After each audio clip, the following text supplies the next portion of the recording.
우리는 역사상 가장 중요한 시점을 지나고 있습니다.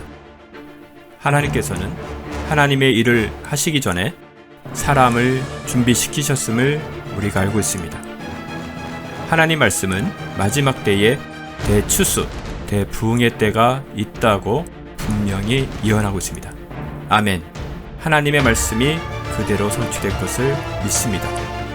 예레미야 눈물은 잠자는 교회와 영혼을 깨우기 위해 노력하고 있습니다.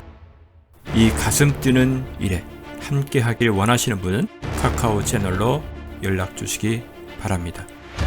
당신은 위대한 하나님의 사람입니다.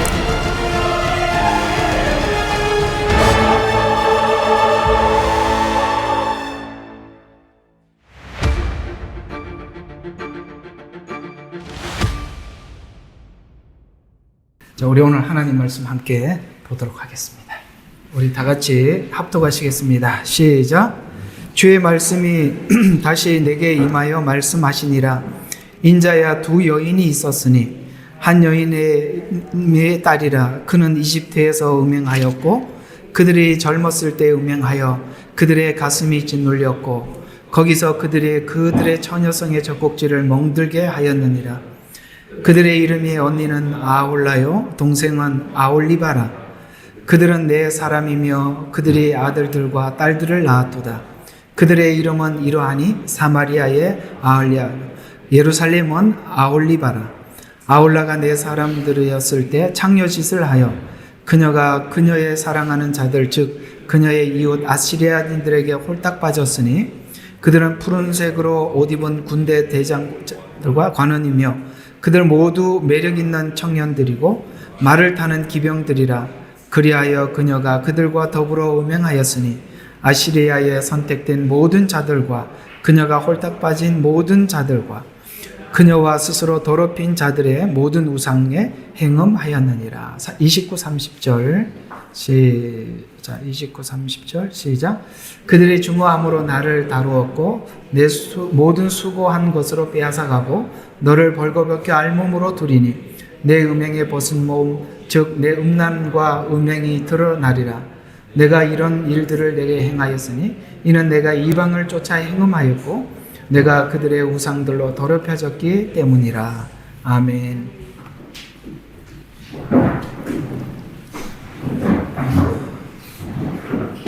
그리스도인들이 신앙생활을 하는 과정 속에서 모두가 겪는 갈등 중에 하나가 이런 것일 것입니다.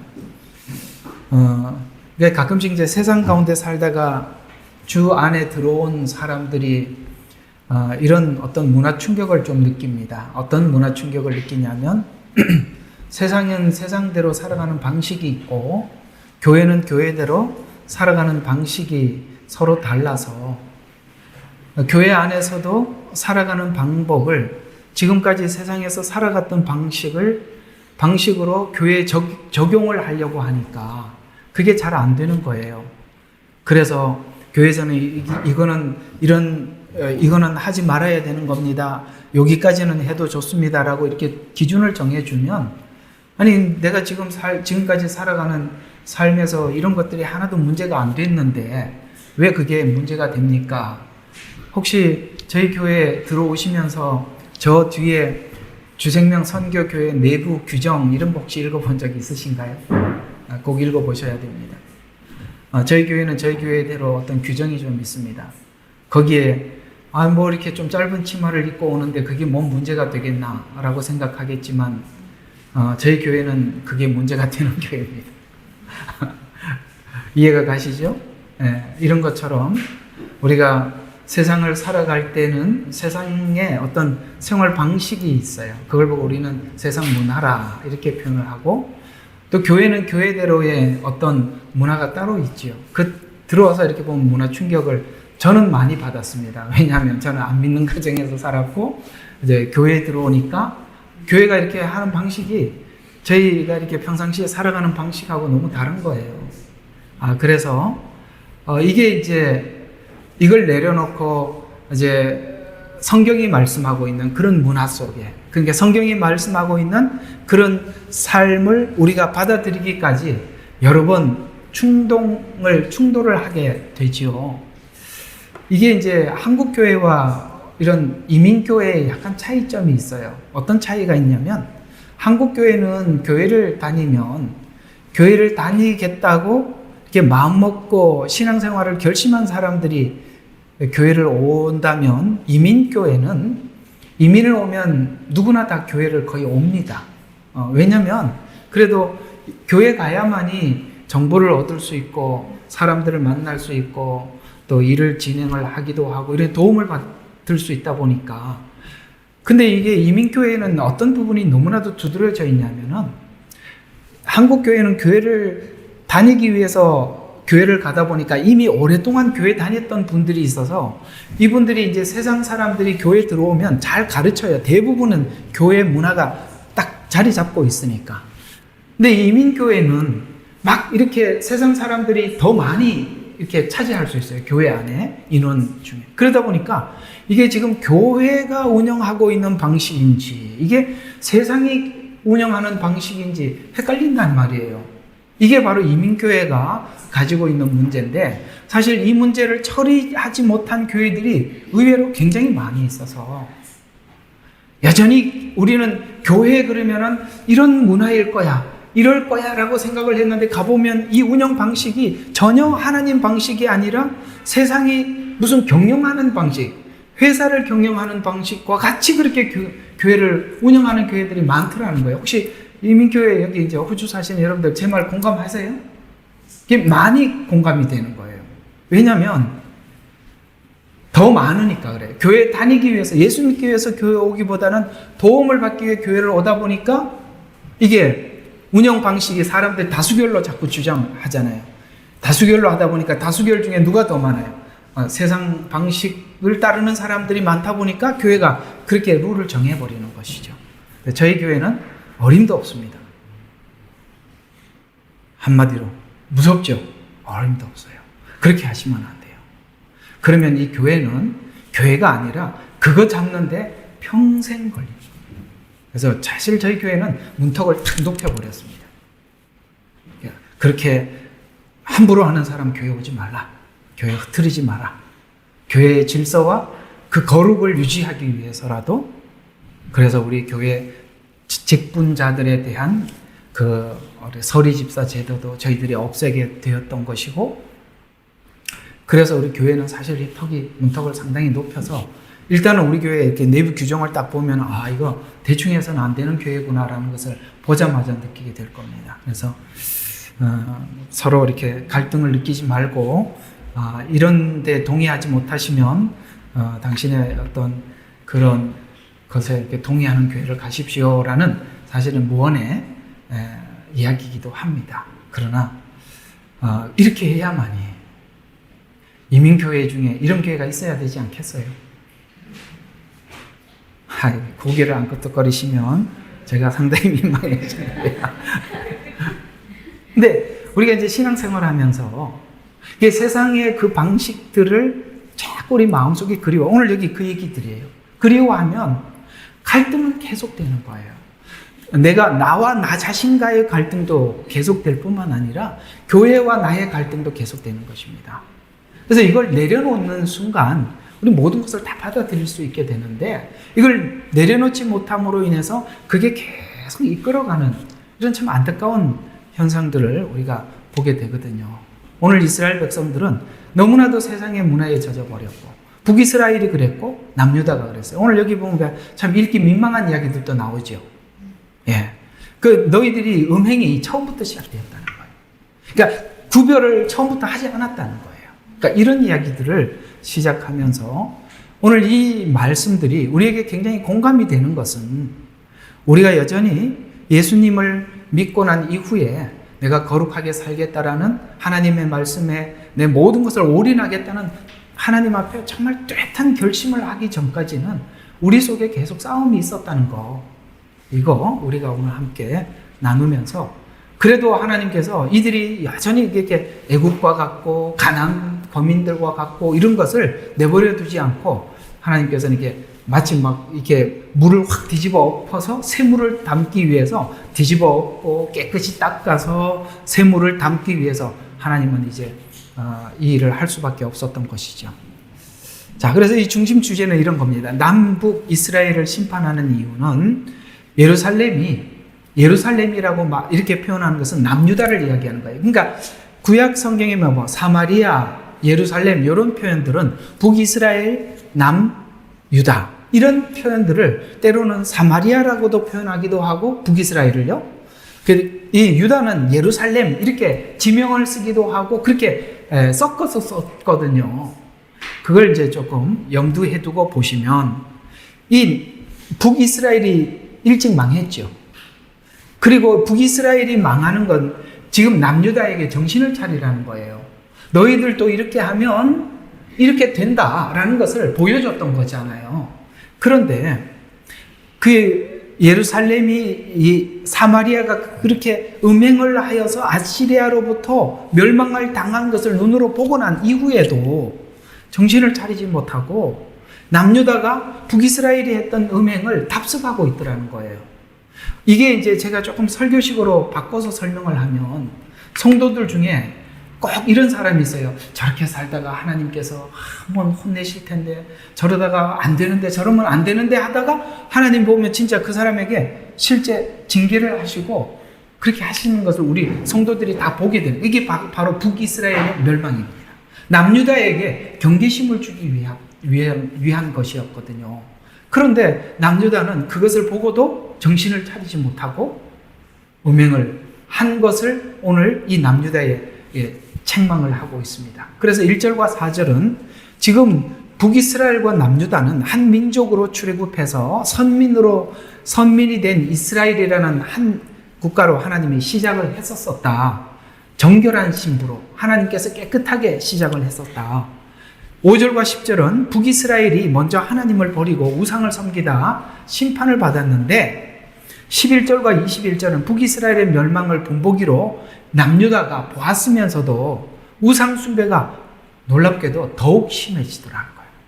이게 참 이상한 게 뭐냐면 다른 사람들을 통해서 본보기로 그렇게 심판을 하시더라도 이게 자기 문제가 아니면 그 마치 뭐 나한테도 그런 일이 닥칠까? 이런 생각을 하더라는 거죠. 하더라. 맞나요? 네, 맞아요. 예. 네, 해주셔야 됩니다. 그게 이제, 이게 내가 직접 그걸 겪지 않으면, 어떤 사람이 이제 그 간증을 와서 막 울면서 하더라도, 야, 나도 저 사람처럼 지금 그런 상황인데, 그러다가는 이게 하나님, 안 되겠는데? 이런 생각을 하더라도 그게 잠시뿐이죠. 또 집에 돌아가면 그게 해결이 잘 안 되는 것이 참 사람이라는 것이 자기에게 직접 하나님께서 말하지 않으면 남의 이야기 같이 들리더라는 것이죠. 혹 여러분 이런 경우가 있어요. 어떤 사람을 막 하나님이 책망을 하는 그 소리를 내가 옆에서 귀로 들었어요. 사실은 그 문제도 나에게 걸려있는 문제인데 그 사람 보고 막 책망을 하면 그 사람만 생각하지 자기를 잘 생각을 안 하지 않습니까? 지금 남유다가 이 문제를 건너가지 못하고 있음을 오늘 우리에게 지적하고 있어요. 그래서 심판이나 징계를 받을 때 징계를 받는 이유를 분명히 알고 받는 것이 참 중요하다는 거예요. 알고 받는 거. 이게 아는 데까지 인정하는 데까지도 너무 오래 걸리더라는 거죠. 그래서 대부분의 징계를 받는 이유는 이렇게 해서 여호와인 줄 알게 하는 것이에요. 지금 하나님께서 이스라엘의 전쟁을 일으켜서 온 세상으로 하여금 하나님이 여호와인 줄 알게 하는 일을 시작했어요. 그래서 온 세상이 이스라엘의 전쟁은 항상 이스라엘 뒷 배경에 뭐가 있죠? 하나님이라는 것을 사람들 모두가 알고 있습니다. 지금 하나님께서 온 세상에 두로를 심판하고 그 다음에 그 옆에 있는 팔레스타인을 심판하고 암몬과 모압을 심판하고 이게 이제 좀 있으면 에스겔서에 계속 나올 거예요. 이런 심판을 통해서 여러분 이스라엘은 절대 치지 않습니다. 절대 이스라엘은 멸망하지 않고요. 성경에 예언한 대로 갈 겁니다.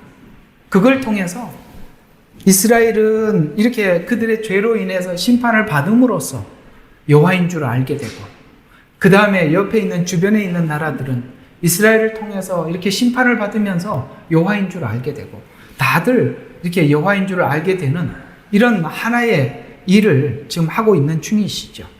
그래서 여호와인 줄 아는 것이 알게 하려고 하는 것이 하나님의 지혜의 그 징계의 목적입니다.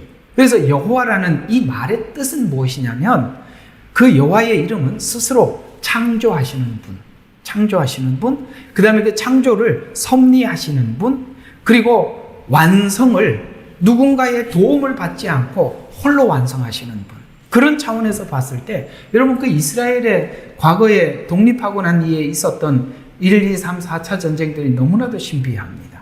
인구가 정말 몇 명 안 되는데도 그런 전쟁이 일어났을 때 순식간에 전광석화처럼 전쟁을 승리하게 하시고 그 다음에 그 많은 사람들을 물리치는 걸 보았지 않습니까?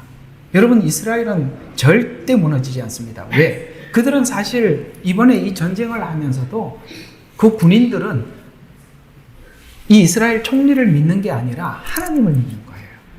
왜? 예언에 나와 있잖아요. 그 예언대로 하나님께서 그렇게 하시리라고 그들은 과거에 그 조상들의 전쟁 속에서 하나님께서 어떻게 승리로 이끌어 주셨는지 그 믿음을 가지고 나가는 것입니다.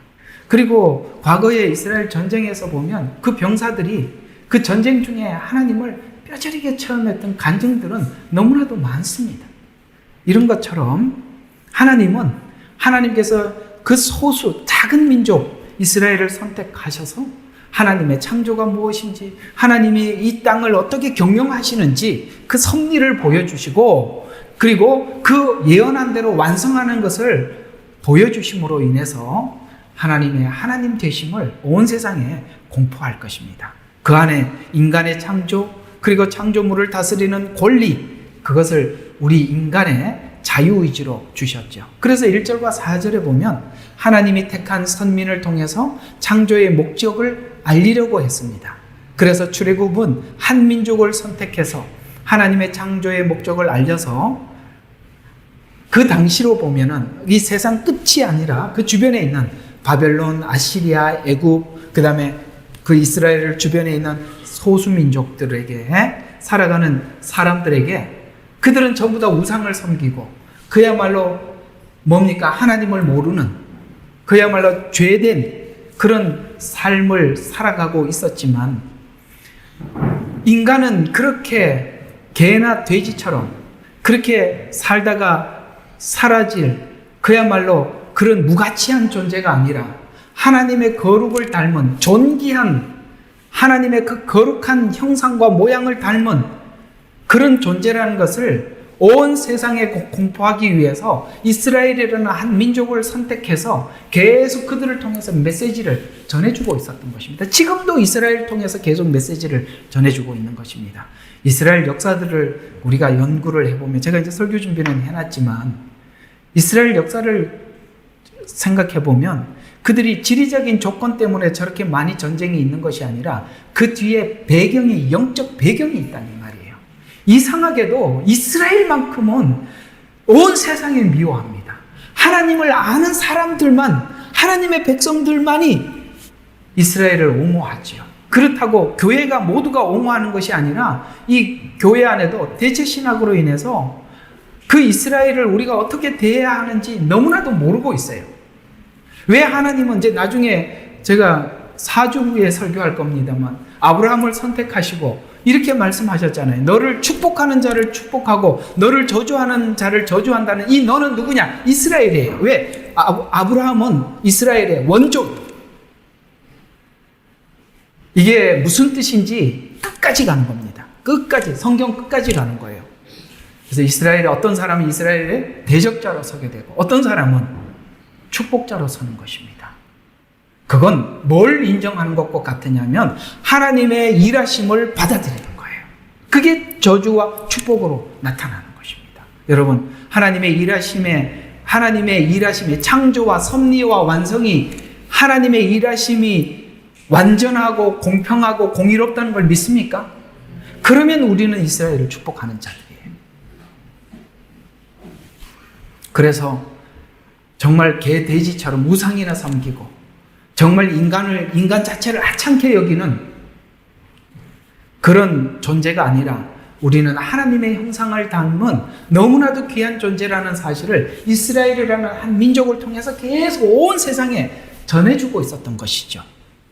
그래서 인간의 삶의 목적이 이런 우상을 섬기는 민족과 다르게 거룩함이 무엇인지 드러내려고 했지만, 그 사명을 받은 이스라엘은 하나님께 구별된 종족이지만 삶의 방식이 세상 방식과 같아서 그걸 전해주지 못하고 있음으로 인해서 하나님은 이 이스라엘 백성들을 이대로 둘 수가 없었던 거예요.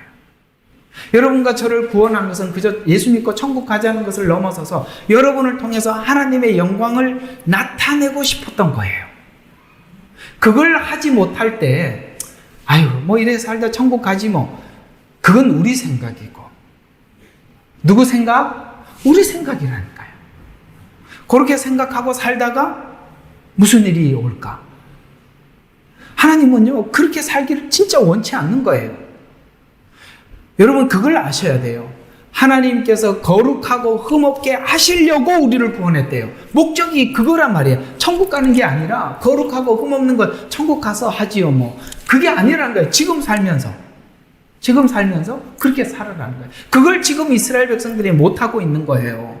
그러니까 똑같이 세상 사람들이 죄를 지어도 하나님이 가만히 두시는데, 우리는 뭔가 조금만 문제가 있어도 하나님이 가만히 안 있는단 말이에요. 왜요?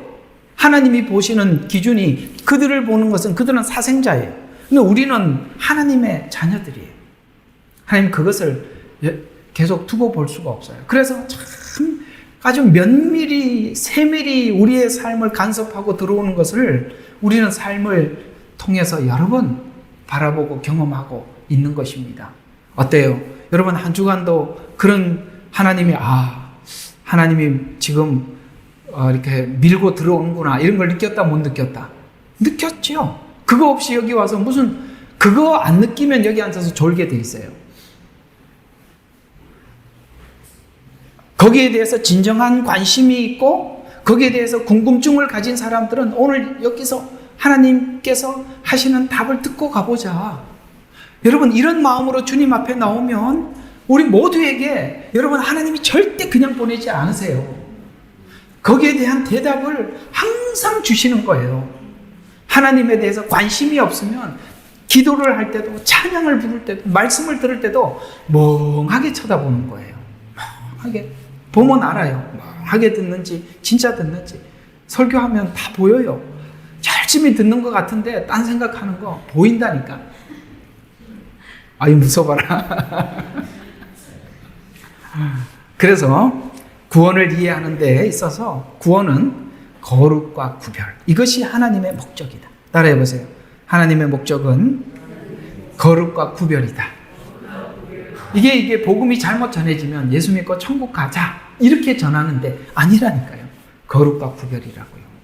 이 목적을 몰라서는 절대 안 됩니다. 그래서 이 말씀을 구원하실 때부터 처음부터 말씀하셨대요. 에베소서 1장 3절과 4절에 보면 그리스도 안에서 천상에 있는 모든 영적인 복으로 우리에게 복 주시는 하나님 곧 우리 주 예수 그리스도의 아버지께서는 복되시도다. 하나님께서 세상의 창조를 놓으시기 이전에 우리로 어디 안에서 우리가 어디서 복을 주기를 그분의 사랑 안에서 복을 주기를. 그러니까 하나님의 예수님 사랑 안에서만이 복이 나가는 거예요. 근데 그 사랑 밖에서 복을 설명하는 건 다 틀린 거다 이 말이에요. 아시겠습니까? 이 사랑 안에서 그분 앞에서 거룩하고 흠없게 하시려고 그리스도 안에서 우리를 택했대요. 항상 하나님은 모든 복이 예수 안에서만 나가는 것이에요. 그러니까 예수 밖에서 정리된 건 다 틀린 거예요. 그래서 거룩하고 흠없는 일은 오직 그리스도 안에서만 일어나는 일이라고 하여서 십자가에서만이 구별이 된 것이다. 십자가 안에서만이 구별의 시작이요 완성이다. 이렇게 말씀하고 있는 것입니다. 우리는 십자가 밖에서 거룩과 구별을 위해서 몸부림치고 거룩하고 구별된 그런 것을 했다가 무너지고 모래성처럼 여러 번 무너진 것을 확인하게 될 것입니다. 그러나 이제는 우리는 여러분 그리스도 밖에서 이 성을 쌓지 않기를 바랍니다. 꼭 그리스도 안에서만이 쌓은 것만이 거룩으로 남아있고 구별로 남아있게 되는 것이거든요. 그래서 구약 내내 일어나는 싸움과 갈등, 아까 갈등이 있다고 그랬죠. 갈등은 거룩이라고 하신 하나님과 거룩에 대한 이해 부족인, 정말 이스라엘 백성들은 이 거룩에 대한 이해가 너무나도 부족해요. 그러니까 그들을 거룩하게 하시기 위해서 애굽에서 아예 분리시켰고 가나안 땅에 들어가서도 다 죽이라는 거예요. 아무도 남기지 말라는 거예요. 철저하게 정복하라고 말씀하시고, 왜? 그래야만이 거룩을 지킬 수 있기 때문에. 이걸 우리가 하나님 잔인한 하나님 이렇게 이해하면 안 되는 거예요. 사실은 이 가나안 땅은 우리 마음을 두고 하는 이야기입니다. 우리 마음 속에는 가나안 7 족속이 있어요. 그거를 철저하게 싸워서 이겨야 되는 거예요.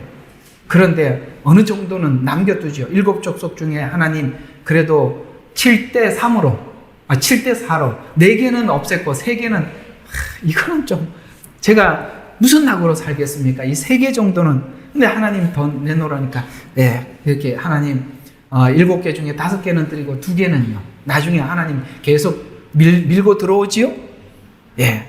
그것까지 내놔라. 나는 거기까지 너의 주인이 되어야겠다. 이렇게 밀고 들어오시는 전쟁을 우리는 매일 느끼는 것입니다. 이 거룩을 이해하지 못하는 이유는 구원에 대한 잘못된 이해 때문입니다. 이스라엘은 왜 이렇게 거룩에 대한 이해가 부족한가? 요한복음 1장 16절에 있는 이 말씀.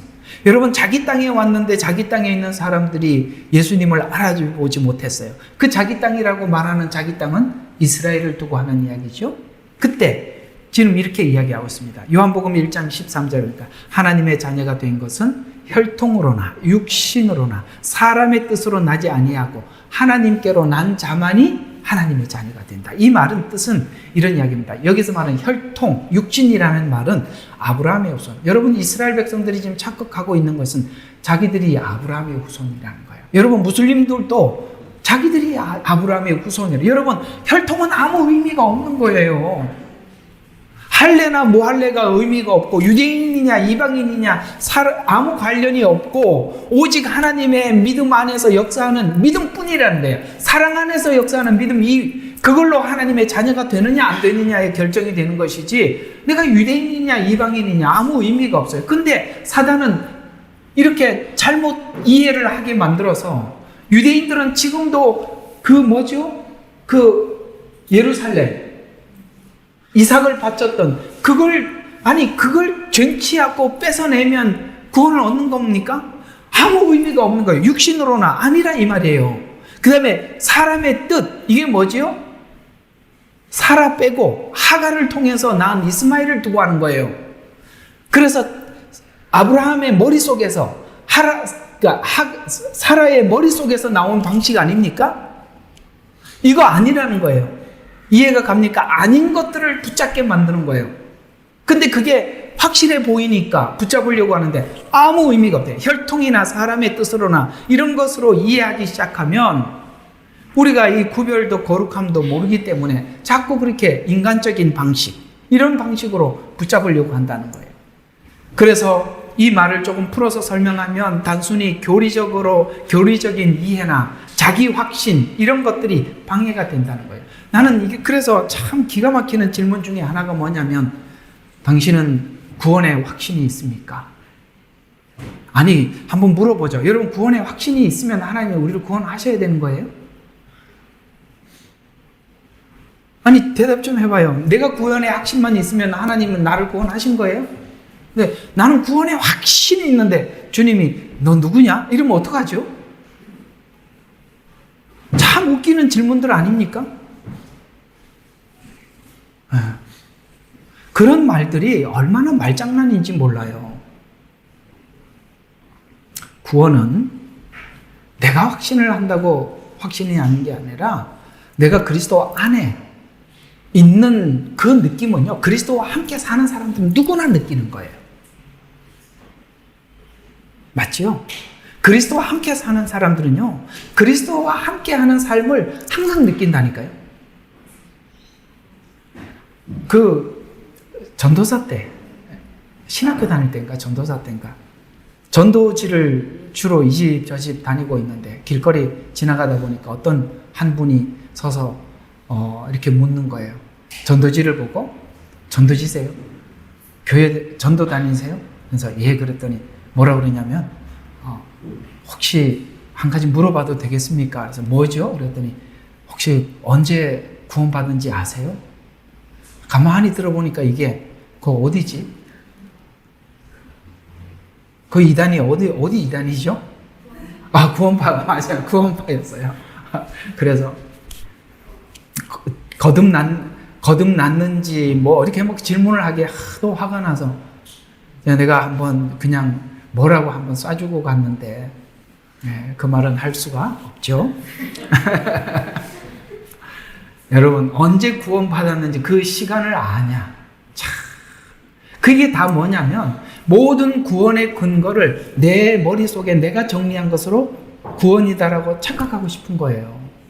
그런 게 어디 있습니까? 알 수 없는 거예요. 이런 것처럼 단순한 교리적인 이해나 자기 확신 이런 것들이 우리가 이 복음을 이해하는데 방해가 된다는 것이죠. 이스라엘은 하나님의 은혜 아래 구별된 민족으로 시작했지만 구별시킨 목적이 거룩함을 잊고 애굽, 바벨론, 아스로, 가나안 문명을 받아들여서 지금 징계를 통해서 교육을 받고 있는 것입니다. 거룩하라고 하나님이 우리를 구별해서 구원해 주셨는데 거기에 대한 인식이 없으니까 하나님은 그걸 하나님 교육을 그래서 저와 여러분의 대부분이 하나님께서 간섭하시고 훈련시키는 부분들은 이 문제를 짚고 들어오고 있는 거예요. 이 문제. 행음하는 이유는 구별되었지만 구별을 모르기 때문입니다. 성도는 구별된 신부들이에요. 내가 구원받은 사람들은 내가 신부라는 걸 알고 그분이 나를 데리러 올 날이 있다는 것을 알고 기다리는 그게 성도된 당연히 느끼는 정체성이라 이 말이에요. 그래서 오늘 신부된 우리가 이렇게 살 수는 없지요. 오늘 여기 3절에 젊었을 때 행음하여 그들의 가슴이 짓눌렸고 이 말의 뜻은 무슨 뜻인지 알죠? 누군가가 행음하였기 때문에 그 가슴이 짓눌렸다라는 뜻이에요. 거기서 그들은 그들의 처녀성의 젖꼭지를 멍들게 하였느니라. 애굽이 그래서 하나님께서 이렇게 거룩하게 신부로 이렇게 구별해놨더니 누가 와서 애굽이 와서 찝쩍거리고 바벨론이 와서 찝쩍거리고 압술가 와서 찝쩍거릴 때 나는 신랑이 있어 하고 딱 돌아서면 되는데 얼마나 아시겠죠? 약혼을 해놓고 신랑이 언제 오기 전에 내가 이렇게 뭐 바람 피우고 살아도 괜찮겠지. 그러니까 누가 와도 웰컴 투 어디야. 누가 와도 팔을 벌리고 있다. 아수르도 좋아. 바벨론도 좋아. 가나안도 좋아. 누구도 좋아. 이렇게 하는 거예요. 그래서 모두 다리를 벌려 내 몸을 주었다고 지적하고 있습니다. 이것 하나님의 소유된 이스라엘이 만인의 창녀가 된 것을 지적하고 있는 것입니다. 믿는다는 것은 바로 이런 겁니다. 내 주인이 주님이시다. 내 주인, 나는 누구의 신부다. 이걸 분명하게 밝힐 줄 아는 거다 이 말이에요.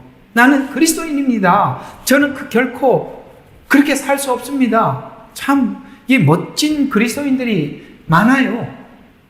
직장에서 진급이 안 되더라도 나는 그리스도인으로서 이렇게 부정한 일을 할 수 없습니다. 라고 고백하고 그렇게 사는 사람들 많이 있습니다. 그래서 주인임을 고백하는 것이고 하나님께 속하였다는 것이 선명하게 고백되는 것에서부터 우리의 구별은 시작됩니다. 그래서 고백할 수 있어야 돼요. 여러분 어디를 가더라도 저는 그리스도인입니다. 저는 하나님의 백성입니다. 저는 이렇게 살아서는 안 되는 사람입니다. 이렇게 말을 할 수 있어야 돼요.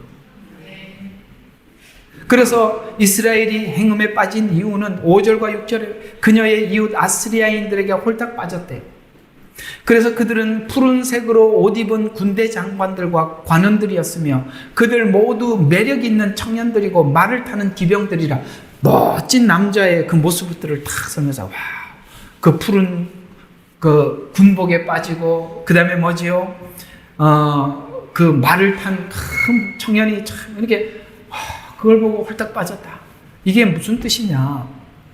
아시리아의 정치와 군사력 이런 것이 힘이라고 그렇게 능력이라고 생각했어요. 이스라엘의 힘은 하나님으로부터 오는 거예요. 그리스도인들의 힘은 하나님이 주시는 거예요. 그런데 보니까 늘 사사기 시대 때 늘 공격을 받고, 그런데 왜 그런가 하고 봤더니 저들은 너무나도 조직적이에요. 왕이 있고 군대가 있고, 우리는 사사를 하나님이 언제 세울지 몰라. 불안하다 이 말이에요. 그래서 저게 저런 식으로 하는 게 옳구나. 우리가 가끔씩 하나님께서 이 교회는 하나님이 뭔가를 제스처를 취해 주시고 사인을 할 때까지 기다려야 되는데 급해 죽겠어요. 근데 그렇게 하면 세상은 이럴 때는 이렇게 대처하고 그게 방법이 옳은 것 같아. 그래서 했더니 하나님이 누가 주인이냐 라고 이렇게 묻는 거예요. 바로 그 얘기잖아요. 사사기 시대부터 드러났던 일들인데 언제 어디서 사사가 세워질지 몰라서 불안하지만 이방인들은 왕을 세운 것을 보고 그들도 왕을 세우고자 해서, 그래서 왕을 세우고자 할 때 사무엘에게 그들이 나를 버린 것이다 라고 하나님이 말씀하셨던 것입니다. 정치가 종교와 연합하여 세력을 얻어서 안정을 누리고자 하지만, 여러분, 교회가 세상 방식으로 운영이 되면 끝장이에요. 그리고 그것이 주님의 오시는 종말까지 가서 오늘 이 놀라운 이 말이 이 뉘앙스가, 오늘 여기 있는 이 뉘앙스가 요한계시록에 이대로 기록되고 있어요. 그대로 옮겨놨습니다. 어떻게 옮겨놨는지 한번 봅시다. 그게 17장과 18장에 있는 말씀이에요. 그래서 교회가 세상 방식대로 운영이 되면 이 하나님의 거룩과 구별이 다 없어지는 것이고, 이 교회가 교회인지 세상인지 구별을 못하게 되는데, 여러분, 교회가 세상처럼 이렇게 그런 방식을 취하게 될 때 이렇게 끝장이 난답니다. 요한계시록 17장 16절에 보니까 내가 그 짐승들에게 본 10뿔은 그 창녀를 증오하여 그녀를 멸망시키고 벌거벗기며 그녀의 살을 먹고 그녀를 불로 태우니라. 여러분, 누가 이렇게 했죠? 짐승이 음녀를 이렇게 했대요. 여기 짐승은 정치를 이야기하고 있고 음녀는 종교를 이야기하는 것인데, 지금 이 정치인들이, 세상이, 교회가 이렇게 한 걸 필요해서 이용을 해 먹었는데, 사실은 여러분 속으로는 이렇게 하고 있는 거예요. 여러분, 우리가 이런 게 있습니다. 우리가 세상을 교회가 잘 맞춰주면 고맙다 그러는 것 같지만 속으로는 뭐라고 하는지 아십니까? 저것들 다 가짜구나. 신앙 고백 저렇게 하고 있지만 아니구나. 이렇게 하고 있는 거예요. 군대 갔더니 참, 군대 가서 기독교인들이 처음에 받는 어려움이 뭐냐면 술 문제예요. 쫄병이니까 술을 마셔야 될 거 아닙니까? 그래서 금방 배치를 받아갖고 제일 걱정이 뭐냐면 오후 시간에 축구한다는 거야. 축구 끝나면 술을 마시거든요. 그래서 이제 축구가 맞췄어. 짝대기 하나 달고 막 해서 그날이 제일 신경이 쓰이는 거예요. 왜냐면은 그 처음에 온 쫄병 그때 술 제대로 한번 먹이는 날인데 이제 가게 돼서, 그래서 이제 술을 주는 거예요. 그래서 못 먹습니다. 눈이 동그래졌어요, 선임들이. 얘가 술을 못 먹는단다. 근데 바로 위에 있는 고참을 불러갖고 이제 막 혼을 내는 거예요. 얘 술 먹게 하라는 거죠. 그래서 저는 못 먹겠습니다. 그래가지고요, 그날 밤에 다 집합해갖고 다 혼난 거, 다 두들겨 맞은 거 아니에요? 다음번에 또 한 번 그랬어요. 또 두 번째 못 먹겠다 그랬습니다. 그랬더니 나중에 어떤 일이 일어났냐면, 주일날 저는 이제 해군이니까 막 갑자기 출동이 급하면 막 배들 막 수리도 하고 페인트도 칠하고 그래야 돼요. 그래서 쫄병일 때 페인트를 칠하는데 선임자가 그러는 거예요. 그 사람 예수 안 믿는 분인데, 너 예배 시간 아니냐? 교회 갔다 와. 이렇게 해주는 거예요. 딴 사람들 다 일하는데. 나는 그 짝대기 하나 달고 예배하러 갔다 왔지 않습니까? 우리가 그걸 감추면 더 괴로운 거예요. 근데 똑같은 예수 믿는 친구가 있었는데 술을 마셨어요. 그래서 어느 날 내가 교회 간다 그러더니 저도 기독교인이니까 저도 좀 보내주세요. 야, 이 순날라리 나와라. 너 가짜 아니냐. 이렇게 얘기를 하는 거예요. 여러분, 우리가 일부 손해를 보고 불이익을 당할 수 있어요. 그러나 우리가 우리 자신을 위해서라도 그것을 사람들에게 밝히고, 저는 여기까지는 할 수 있지만 그 이상은 할 수 없습니다, 이렇게 얘기를 하면 되는 거예요. 왜 그걸 끝까지 숨겨요? 자기를 위해서 숨기는 거. 그건 나중에 그걸 돌이키려면요, 가짜가 돌이킨다고요, 사람들이 안 믿어주는 거예요. 우리는 어디를 가서든지 이 정체성을 잊지 말아야 돼요. 우리는 예수님의 신부다. 하나님은 우리를 거룩하기를 원하고 구별되기를 원하신다. 이 문제는 우리가 세상 어디 가서도 걸리는 문제고, 그 문제는 우리가 일단은 사람들에게 나의 정체성을 밝혀놓고 시작하는 것입니다. 오늘 이스라엘 백성들은 이렇게 시작을 했지만 끊임없이 타협을 하는데, 바벨론도 욕을 하고 아수르도 욕을 하고 있는 거예요. 너 하나님 백성 아니냐? 그럼에도 이렇게 사는 거예요. 저거 가짜네. 그래서 함부로 하는 거예요. 그래서 사사기에서 계속 반복되었던 말이, 이스라엘의 왕이 없으므로 사사시대의 왕은 스스로가 자신을 통치하는 왕이 되어야 하고, 그 통치는 광야에서 경험한 하나님이 왕이어야 했지만 그들 속에는 하나님이 왕이 아니라 자기가 왕이었습니다. 그러니 각기 자기의 소견에 옳은 대로 행하게 되고, 자기 소견에 옳은 대로 행하는 행함이 이스라엘의 연합을 깨뜨리고 분열하게 되고, 애굽에서 배운 대로 왕이 되고자 합니다. 교회가 가장 강할 때는 자기 소견을 다 내려놓고 하나님의 뜻에 따라서 모두가 모일 때 그 교회는 강해지는 것입니다. 교회는 왜 힘이 없냐? 각자 자기 주장대로, 자기 색깔대로 하나님을 따르려고 하니까 전부 다 하나가 될 수가 없어요. 거룩해지면 강해지는 거예요. 이스라엘은 처음부터 사울을 세울 때 그런 안목을 가지고 있었습니다.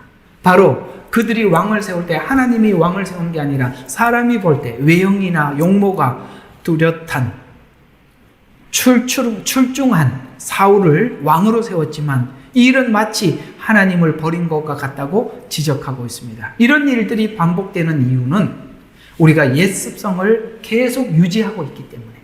그래서 8절과 9절에 보면, 그녀는 또한 이집트에서 가져온 음란함을 떠나지 아니하였으며, 이집트에서 섬겼던 그 신들, 그래서 애굽에서 나오자마자 시내산 앞에서 금송아지를 만들었던 것처럼 떠나지 아니하였으며, 이는 그녀가 젊었을 때 그들이 그녀와 동침하였으며, 그들의 처녀성을 멍들게 하였고 그들의 음란을 그녀에게 쏟았기 때문이라.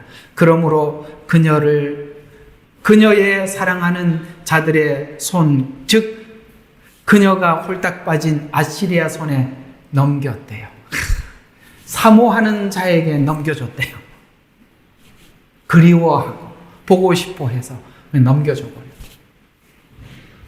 우리가 살다가 보면 이런 유혹이 있어요. 야, 저렇게 하면, 저건 조금 하나님 앞에 유배되지만 저렇게 하면 순식간에 큰 이익을 얻을 수 있겠다라고 생각을 해서 우리가 그걸 선택을 하고 모든 걸 손을 털고 나올 때가 있습니다.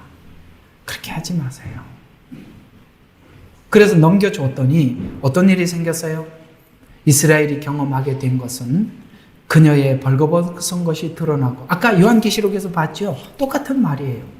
벌거벗은 것이 드러나고, 그들이 그녀의 아들과 딸들을 빼앗기고 칼로 그녀를 죽였느니라. 그들이 그녀에게 심판을 내렸더라.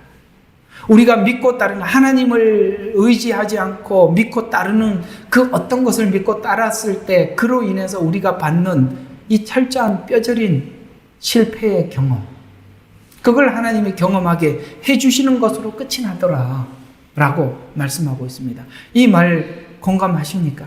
이런 경험이 있으신 분? 없다. 좋아요. 그러면 하면 안 돼요? 자, 교회를 향해서 거룩하게 구별된 무리라고 성경은 말씀하고 있습니다. 교회가 거룩성을 잊어버리는 이유는 세상 방식으로 교회가 운영이 될 때, 그걸 정말 이 목회자는 막아야 될 책임이 있어요. 복음을 전할 뿐만 아니라 이런 세상적인 방식들이 교회에 들어오는 것을 정말 온 힘을 다해서 막지 않으면 그 교회가 울타리가 무너져 버려요. 울타리가 무너지면 문이 확 열리게 되고 그것이 밀려 들어오기 시작하면 이 교회가 그 문제를 해결하기가 너무 어려운 거예요. 그래서 이미 이렇게 세속화된 교회들이 돌아올 수 없는 거예요. 너무 힘들어요. 여러분들 지금 마지막 때 이 교회들이 왜 안 돌아오나 그런 이야기 하고 한탄하지 마세요. 너무나도 세속화되어 있어서 돌아오기가 너무 힘든 거예요. 만약에 이 거룩성을 회복시키기 위해서 시작하면 대형 교회는 중소형 교회로 다 축소시켜야 합니다. 교회가 거룩함을 잊으면 땅의 왕들과 같이 교회가 정치화되는 거예요. 그래서 수직적인 직분만 남는 거예요. 목사, 장로, 권사 이렇게 수직적인 직분만 남는 거예요. 아니요. 성경은 도리어 교회의 직분은 하나님께서 이렇게 맡은 직분들은 섬기라고 좀 낮으라고 준 거예요. 세상적인 방식으로 교회가 운영이 되면 이 직분들은 권위를 가지게 돼요. 아니요. 권위를 갖는다고 말하지 않고 섬기는 거예요. 주님이 뭐라고 말해요? 나는 섬기려 왔다. 섬기려 하고 어디까지 섬기려고요? 자기 생명을 세상에 대속물로 주러 왔다. 이렇게 말씀하고 있어요. 성경에 하나님 나라는 섬기는 자가 높은 곳이라고 말. 세상은 높은 자가 높지만 세상은 하나님 나라는 섬기는 자가 높다고 말씀하고 있어요. 이걸 이해하지 못하면 성도들이 그걸 이해하고 있다면 이것은 그 교회는 하나님 문화가 정착한 교회고 이 반대로 이해를 하고 있으면 그 교회는 세속화된 교회라 이런 뜻이 되는 것입니다. 그래서 요한계시록 17장 1절에 보면 이리 올라오라 많은 몰들 위에 앉은 그 큰 창녀의 심판을 보여주리라. 땅의 왕들도 그녀와 더불어 음행하였고 그녀의 음행에 포도주에 취했다. 교회가 거룩함을 버리고 음행하게 되면 사단의 도구가 되고 결국 사단에 의해 완전히 멸망을 경험하게 되는데 아까 말씀드린 다 살을 먹고 불에 태워버리더라 라고 말씀하고 있습니다. 음행하는 교회 성도는 하나님께서 내버려 두시고 심판하십니다. 요한, 그래서 음행을 계속하면 하나님 그 교회를 내버려 두는 거예요. 여러분, 내버려 두는 거예요. 그래서 교회가 이렇게 세속화됐는데도 하나님이 아무 손을 안 쓰면 그냥 정말 불행한 교회가 되어 있는 겁니다. 그래서 요한계시록 17장 17절에 보면 하나님께서 자신의 뜻을 이루시려고 그들의 마음을 일치시켜 그들의 왕국을 그 짐승에게 주도록 하셨음이니 하나님의 말씀이 이루어질 때까지 그냥 내줘버렸다 이 말이에요. 18장 요한계시록 18장 8절에 보니 이로 인하여 그녀의 재앙이 하루 만에 닥치리니 죽음과 슬픔과 기근이요 또 그녀는 불로 완전히 태워지리니 이는 그녀를 심판하시는 하나님은 강하기 때문이라. 하루 만에. 여러분 거대한 거 소용이 없어요. 여러분 이런 게 있어요. 사람들이 200층짜리 빌딩을 짓는다 100층짜리 짓는다. 여러분 지어놓으면 뭐합니까? 기초가 흔들리면 무슨 소용이 있겠어요? 사람들이 그 기초 위에 서 있다는 걸 몰라요.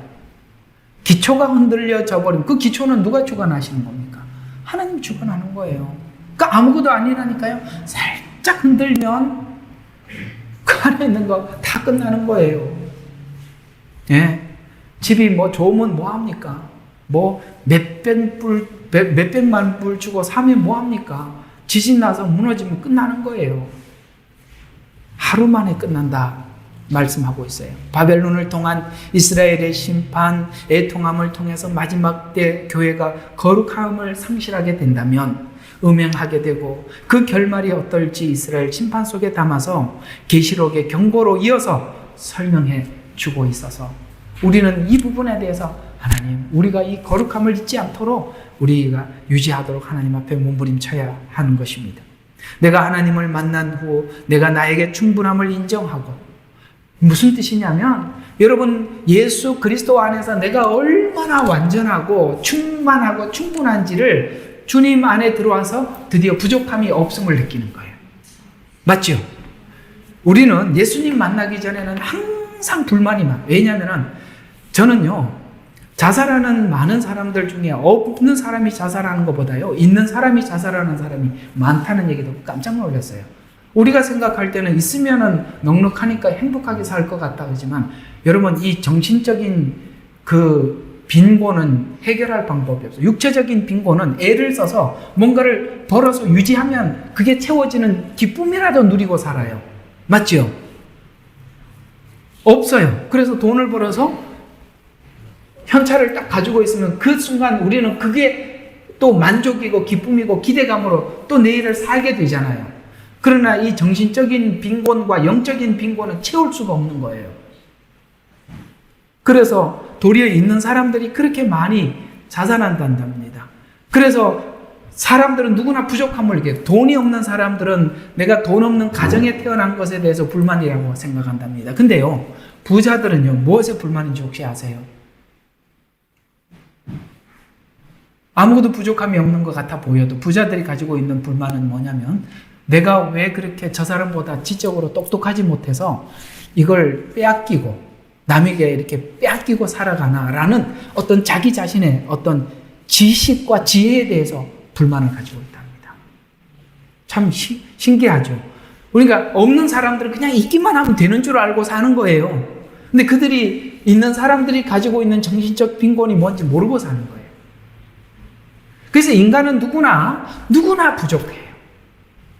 그래서 잠언서에서 나오고 있는 거예요. 인간의 욕심은 바다와 같아서 아무리 채워도 채워지지 않는 거예요. 그러니 어차피 빈곤하고, 그러니까 여기도 빈곤하고 저기도 빈곤한데 만족은 언제 누리느냐? 주님 안에서 내가 얼마나 존귀한 존재인지 알 때 그때 모든 것이 해결된대요. 그래서 우리가 예수님 만나고 난 뒤에 우리가 느꼈던 모든 감정과 감동들은 내게 부족함이 없다라는 거예요. 시편 23편이 그대로 신앙 고백을 해주고 있는 것입니다. 어때요? 예수님 안에서 주님과 친하게 만나고 난 뒤에 여러분이 가장 행복함을 느꼈죠? 묻잖아요. 여러분 신랑 만나고 신부 만나고 그랬나요? 아니요. 우리는 예수님 만나고 가장 행복했던 것입니다. 왜? 만족했던 거예요. 그래서 나를 나답게 찾아서, 그래서 우리의 이름은 나대로예요. 나대로. 맞죠? 우리는 나대로, 나는 완전한 겁니다. 그래서 나를 나답게 창조하신 하나님께 감사하고 만족할 때 이제는 우리가 다른 것을 구해야 되겠다라는 필요를 느끼지 않습니다. 이스라엘의 음행은 늘 그 부족한 뭔가를 채우려고 했던 그 음행은 애굽, 아수르, 바벨론의 행정, 군사, 사회, 문화 발전을 모방하려는 데부터 시작된 음행입니다. 그래서 교회가 지금까지 성도들의 뭔가 영적으로 결핍한 거를 채워줘야 하는데 그걸 영적으로 채워주지 못하니까 다른 방법으로 채워주려고 무진장 노력했었어요.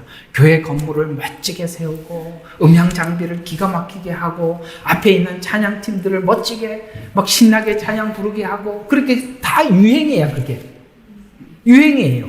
성경 공부를 해서 뭔가를 좀 지적으로 충만하게, 그것도 시간이 있는 거예요. 근데 영적으로 채워지지 않으면 아무리 무슨 뭔가를 바꿔도 여전히 그 결핍은 남아있는 거거든요. 그 결핍은요, 영적인 결핍이지, 이런 뭔가를 시스템을 자꾸 바꾼다고 해서 해결될 수 있는 일이 아니거든요. 그래서 이런 걸 모방하려는 데서부터 음행이 시작되는 거예요. 교회는 예수 그리스도로 완전하고 내 안에 계신 예수 그리스도로 만족할 때 행복한 거고, 그 교회는 정말 행복하고 건강한 교회가 되는 것입니다. 세상 것으로 덧붙여 치장을 하려 한다면 그때부터 드디어 교회는 거룩함을 상실하게 되는 것입니다.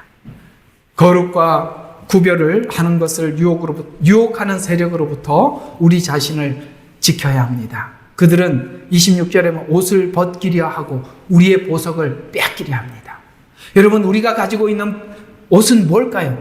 바로 예수 그리스도의 피 묻은 흰 옷입니다. 그걸 뺏으려고 하는 거예요. 우리의 보석은 뭡니까? 바로 내 안에 있는 성령님, 그 보화와 같은 성령님, 그것입니다. 그걸 빼앗으려고 하는 것이에요. 자꾸 이렇게 화려한 걸 보여주면서 우리 속에 있는 진짜를 빼앗아 가려고 하는 것입니다. 그래서 29절에 보니까 그들의 증오함으로 접근하고 빼앗아가고 그게 너무나도 보기 싫은 거예요. 우리가 가지고 있는 이 옷과 그 보석이 너무나도 싫은 거예요. 그래서 증오한다라고 표현해요. 증오하니까 우리를 이런 갖가지 방법으로 속여서 빼앗아 오늘 여기 보니까 벌거벗어 알몸으로 드러나게 해주신다고 오늘 본문 읽었죠? 다 벗겨버리겠다. 그들이 네가 그렇게 선망의 대상으로 보이느냐? 한번 그들을 붙여서 해줬더니 거기 갔더니 자녀를 죽이고 옷을 벗기고 그렇게 한 것을 경험하게 하더라는 거예요. 어때요? 대체적으로 우리가 주 안에서 살면서 하나님 안에서 하나님의 경고를 듣고 심판을 받고 이런 경험을 했던 일들이 오늘 고스란히 이렇게 성경은 이렇게 기록해 주고 있는 것입니다. 우리 충분히 공감하는 이야기들이에요. 주님, 그래서 우리 찬송가에 이런 찬송가가 있어요. 참 처음에 예수 믿고 돌아와서 울면서 부르는 찬송가 뭐지요? 멀리 멀리 갔더니 처량하고 고나요 슬프고도 외로워 정처 없이 다니니 예수 예수 내 주여 이제 내게 오셔서 떠나가지 마시고 길이 함께 하소서. 제가 왜 이렇게 잘 외우겠습니까? 눈물 철철 흘리면서 그걸 예수 밖에서 교회 안에 들어와서 한번 하고 예수 믿는다고 하다가 또 한 번 부르는 찬양이에요. 에스겔서 23장, 요한계시록 17장, 18장에서 본 것처럼 사단이 온 것은 그렇게 미소를 띄우면서 양의 탈을 쓰고 오지만 뭐 하려고 왔어요? 목적이 멸망하고 죽이려는 것입니다. 그래서 요한복음 10장 10절에 보면 도적이 온 것은 도적질하고 죽이고 멸망시키려는 것뿐이요 내가 온 것은 양으로 생명을 얻게 하고 더 풍성히 얻게 하려 함이라. 사단의 미혹에 빠지면 이런 모든 것을 우리의 알짜들을 다 빼앗깁니다. 하나님은 사단의 입에 들어가는 이스라엘을 긴급히 빼내고자 긴급한 상황을 시작했는데 그것이 바로 바벨론 생활을 허락한 것입니다. 고난은 사단의 입에 들어가는 우리들을 긴급하게 빼내시는 하나님의 처방이라 성경은 이렇게 말씀하고 있는 것입니다. 그리스도인이 그리스도인으로서의 정체성을 이루면 이런 유혹에 빠지게 되는 것입니다. 마지막 때 성도들이 지켜야 할 것은 거룩함을 지켜야 하는 것입니다. 거룩함을 지키면은 우리의 정체성이 들어가 있는 것입니다. 그래서 여러분, 너는 누구냐? 라고 물으면 똑부러지게 대답해 주세요. 나는 하나님의 자녀다. 나는 이런 사람이기 때문에 나는 이렇게 산다. 라고 분명하게 자기의 정체성을 어디를 가든지 밝히고 살아가는 여러분이 되시기를 바랍니다. 결론입니다. 애굽의 속성이 남아있어서 이것이 처음에 어디서 묻어온 거냐면 애굽에서부터 묻어나온 것들이니까 여전히 아수르 또 다른 방식이겠죠. 세상의 어떤 다른 방식, 또 바벨론이라는 또 다른 방식, 가나안 거류민의 문화 이런 것들이 점점 세련돼 보이고 받아들여야 되겠다라는 생각이 들지만 우리는 참 고지식해야 돼요. 우리 그리스도인들이 막 세상이 바뀌는 이목에 빨리빨리 적응. 저는 그게 별로 안 좋습니다. 예. 그래서 우리는 그런 것들을 받아들여요. 그래서 우리는 믿기 전에 있었던 옛 습성, 옛 방식을 고집하고 있는데 성경은 그런 우리를 이렇게 설득하고 있습니다. 그러나 이제는 이게 어떤 전환점이 우리에게 있었다는 거죠. 그러나 이제는 어떻게 됐는지 우리 같이 이거는 한번 같이 읽어볼 필요가 있어요. 그러나 이제는 자 에베소서 2장 19절 시작. 이제부터는 너희는 더 이상 나그네도 아니고 타국인도 아니고 성도들과 같은 시민이다. 아멘. 우리는 이제는 그런 사람들은 아니래. 세상 사람들이 이제 나그네와 같아서 그저 아이고 세상 살다가 죽으면 그만이지 이렇게 생각하는 아니 우리는 그런 사람들이 아니에요. 우리는 본향이 있는 사람들이고 시민권을 받아놨어요. 이 시민권을 받는 이야기는 이 호주에서 시민권 받아본 사람들은 그 과정을 너무 잘 알고 있어서 이게 이렇지. 이게 한국에 있는 분들은 그냥 태어나자마자 받아서 잘 모르죠? 이게 보통 힘든 게 아니거든요. 근데 우리는 예수님을 믿어서 하나님의 시민이 돼버린 거거든요. 그래서 이제는 하나님의 뭐가 되었느냐? 시민권을 넘어서서 하나님의 아들이 되어서 상속자가 되었어요. 그래서 이제 그런 우리들에게 이렇게 부탁하고 있어요. 에베소서 5장 3절에 자, 오늘 이스라엘 백성이 음행을 했어요. 그런데 이렇게 말합니다. 음행과 온갖 더러운 것과 탐욕은 너희 가운데서 뭐 하지도 말라. 이름도 부르지 마라. 아시겠죠? 이름도 부르지 마라. 이것이 성도들에게 합당하니라. 라고 우리에게 부탁하고 있는 것입니다. 그렇게 사시기를 주의 이름으로 축원합니다.